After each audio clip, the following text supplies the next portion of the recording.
नमस्कार, खबर दोपहर में आपका स्वागत है। मैं हूं अनुपम मिश्रा। सबसे पहले आपको महाराजगंज ले चलते हैं, जहां पर बीजेपी अध्यक्ष अमित शाह संबोधित कर रहे हैं। वो पूर्वांचल विकास बोर्ड बनाने का काम ये भारतीय जनता पार्टी की सरकार ने किया और 52,000 करोड़ रुपयों का गन्ना का भुगतान करने का काम भारतीय जनता पार्टी की सरकार ने किया। मित्रों, सरकार ने किया और 52,000 करोड़ रुपयों का गन्ना का भुगतान करने का काम भारतीय जनता पार्टी की सरकार ने किया। मित्रों, 6 हवाई अड्डे उपलब्ध है। आजमगढ़ और कुशीनगर में नए बनाने का आयोजन है। और अभी अभी योगी जी ने बताया ऐसे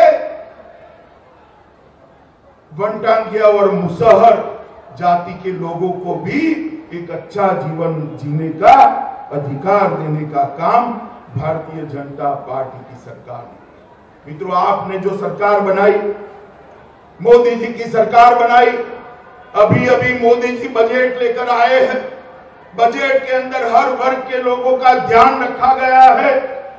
छोटे और सीमांत किसानों को हर साल 6,000 रुपया मदद सीधे उनके बैंक अकाउंट में देने का काम ये भारतीय जनता पार्टी की सरकार ने किया।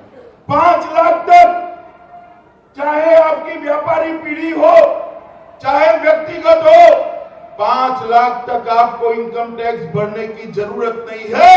और एक महीने में 60 लाख तक जिसका टर्नओवर है, वो सारे व्यापारियों को इनकम टैक्स से मुक्ति देने का काम ये भारतीय जनता पार्टी की नरेंद्र मोदी सरकार। छोटे व्यापारियों के लिए 60 लाख तक इनकम टैक्स की मुक्ति के साथ 40 लाख रुपए तक जीएसटी की भी मुक्ति देने का काम ये भारतीय जनता पार्टी की सरकार है। ये उत्तर प्रदेश एक ऐसा राज्य है जहां मछुआरों की संख्या सबसे ज्यादा है। गंगा जमुना का ये प्रदेश, कई सारी नदियां, और यहां मछुआरों की संख्या बहुत ज्यादा है। मत्स्य पालन करने वाले लोगों के लिए एक अलग डिपार्टमेंट भारत सरकार में बनाने का काम ये भारतीय जनता पार्टी की नरेंद्र मोदी सरकार। और मित्रों, इसके साथ ही देश की रक्षा भारतीय जनता पार्टी का एक प्रमुख मुद्दा है। देश की रक्षा को सुनिश्चित करने के लिए आज सबसे बड़ा बजट, आजादी के बाद सबसे बड़ा बजट 3 लाख करोड़ रुपए से ज्यादा का बजट भारतीय जनता पार्टी की नरेंद्र मोदी सरकार ने किया। और दूसरी ओर ये बुआ भतीजा कांग्रेस किस प्रकार से देश चलाए। मैं पूछना चाहता हूं महाराजगंज के सारे कार्यकर्ताओं को, आप मुझे बताइए, इस देश के अंदर से घुसपैठिए बाहर जाने चाहिए या नहीं जाने चाहिए? कैसे नहीं चलेगा भाई? जोर से बोलो, घुसपैठियों को निकालना चाहिए या नहीं निकालना चाहिए? और जोर से बोलो, निकालना चाहिए या नहीं निकालना चाहिए? नरेंद्र मोदी सरकार असम में एनआरसी लेकर आई, 40 लाख घुसपैठियों को चिन्हित कर उनको निकालने की शुरुआत करी है। मगर कांग्रेस, सपा, बसपा, अजीत सिंह सारे विरोध कर रहे हैं। आलिया, मालिया, जमालिया कोई भी इस देश में घुस जाए, आप सहमत हो क्या? बताओ जरा, बताओ सहमत हो? मित्रों, सिर्फ असम से शुरुआत करें। 2019 में यूपी की जनता फिर से नरेंद्र मोदी भाजपा सरकार बनाए। कश्मीर से कन्याकुमारी और आसाम से गुजरात तक, उत्तर प्रदेश से उत्तराखंड तक एक एक घुसपैठियों को चुन चुन कर निकालने का काम ये भारतीय जनता पार्टी की है। एक घुसपैठी है बुआ भतीजा के लिए वोट बैंक हो सकते हैं, हमारे लिए देश की सुरक्षा सबसे ज्यादा निश्चित है। अभी अभी बजट के कुछ ही दिन पहले मोदी जी ने एक बड़ी घोषणा, आजादी के बाद कभी भी अगड़ा समाज के गरीब बच्चों को आरक्षण नहीं मिलता था। नरेंद्र मोदी जी ने घोषणा करी SC, ST, OBC का कम करे बगैर अगड़ा समाज के बच्चों को 10% आरक्षण नौकरियों में और शिक्षा में देने का काम एक भारतीय जनता पार्टी की सालों से इस सब देश का पिछड़ा वर्ग, OBC समाज का वर्ग, अति पिछड़ा वर्ग संवैधानिक मान्यता के लिए संघर्ष कर रहा है, मगर कांग्रेस, सपा, बसपा कोई संवैधानिक मान्यता नहीं देते थे। मित्रों, भारतीय जनता पार्टी की नरेंद्र मोदी सरकार ने संसद के दोनों सदनों में कानून पारित कर पिछड़ा समाज, अति पिछड़ा समाज के बोर्ड को संवैधानिक मान्यता देने का काम ये भारतीय जनता पार्टी की नरेंद्र मोदी सरकार ने किया। मित्रों, अभी अभी योगी जी जय श्री राम बोलते थे, मैं आप सबके चेहरे पर आपका भाव देख रहा हूं। मुझे मालूम है आपके मन में क्या पड़ा है। कार्यकर्ता के मन में है राम मंदिर के लिए भाजपा का स्टैंड क्या है या नहीं है? है या नहीं है?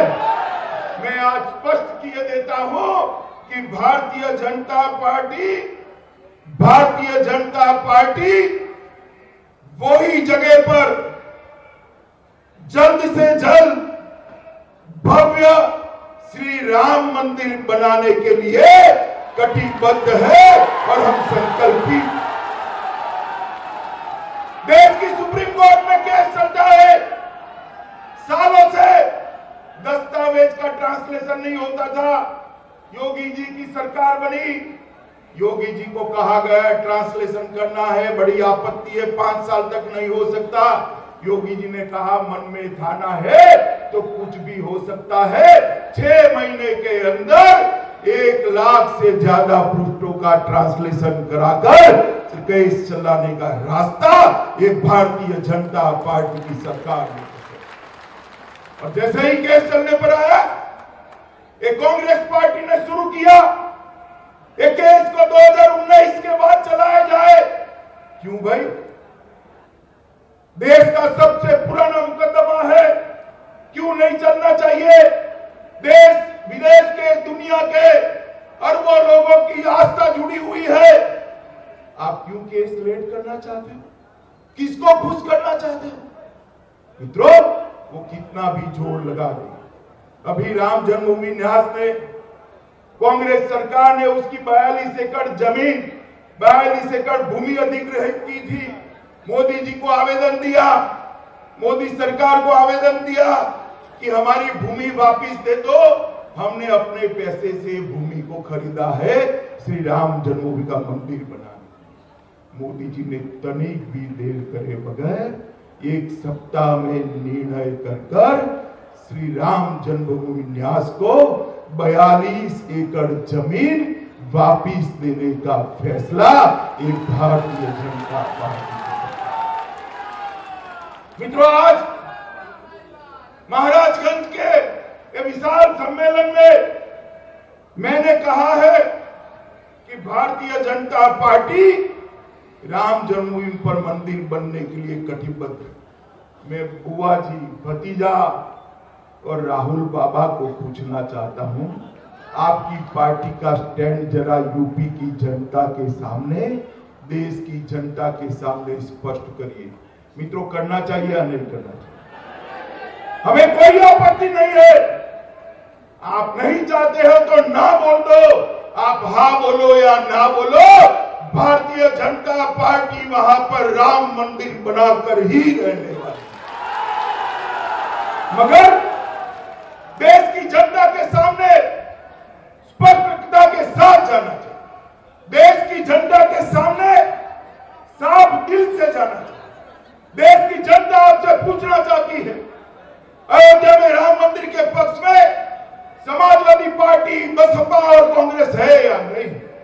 और मैं मांग करता हूं तीनों पार्टियों को स्पष्टता से देश की जनता को आप बताओ हम ट्रिपल तलाक का कानून लेकर आए, मुस्लिम महिलाओं को उनका अधिकार देने के लिए माताओं बहनों को अधिकार मिलना चाहिए या नहीं मिलना चाहिए?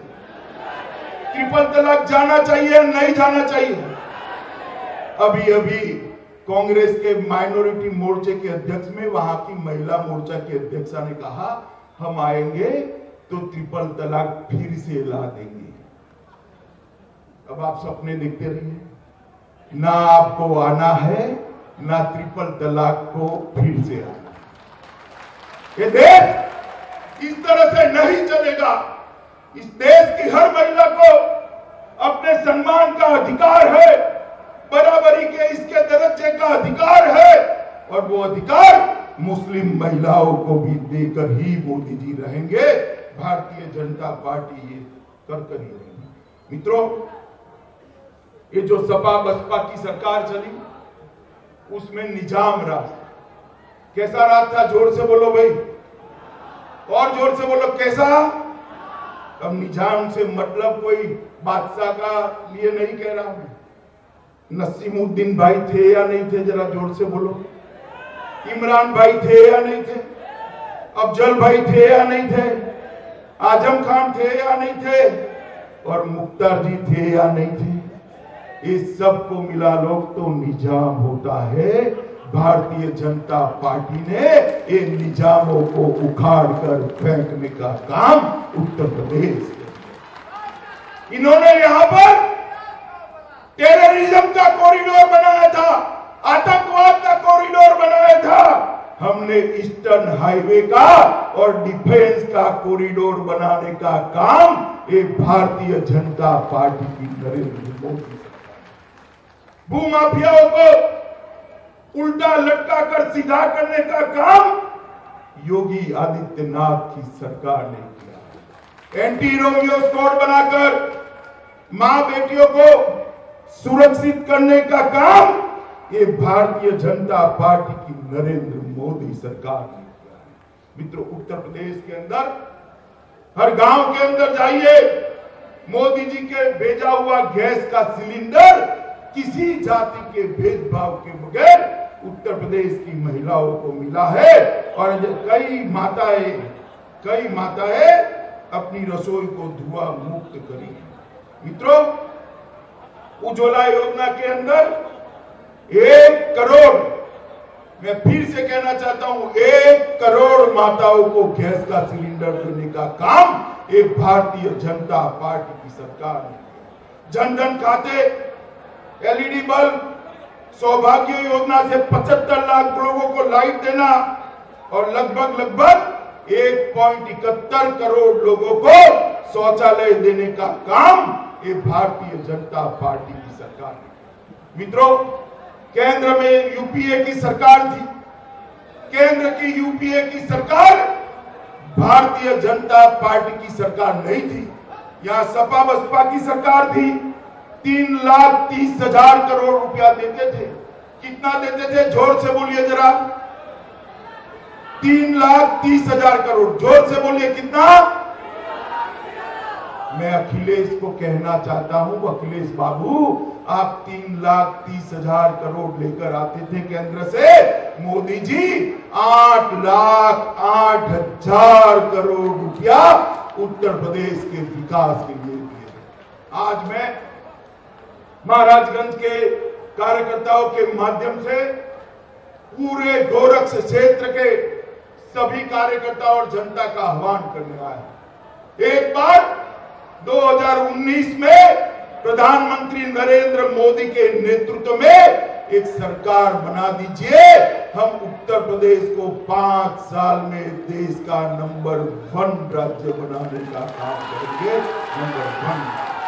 मोदी जी ने ये 8,08,000 करोड़ के साथ साथ 33,000 करोड़ रुपया उज्ज्वल में, 1,22,000 करोड़ रुपया केंद्रीय योजना में, 66,000 करोड़ रुपया मुद्रा लोन में, कुल 10 करोड़ 27 लाख रुपया, 10,27,000 करोड़ रुपया देने का काम ये भारतीय जनता पार्टी की सरकार ने।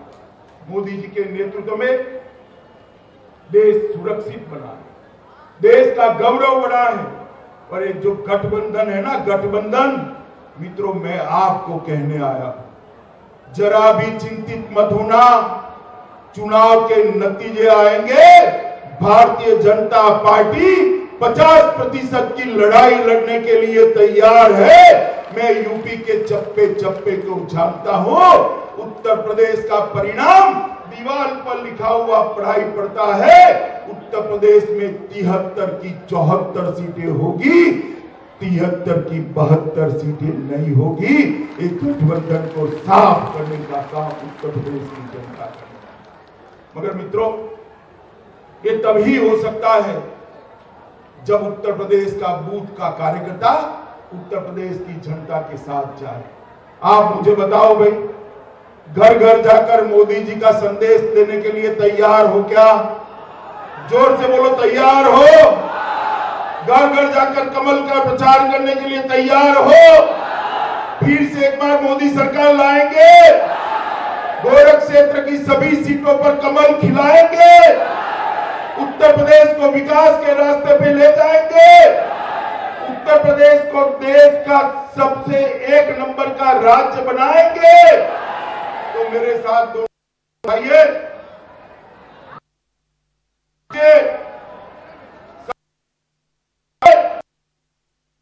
से बोलिए, भारत माता की, भारत माता की, भारत माता की, वंदे मातरम।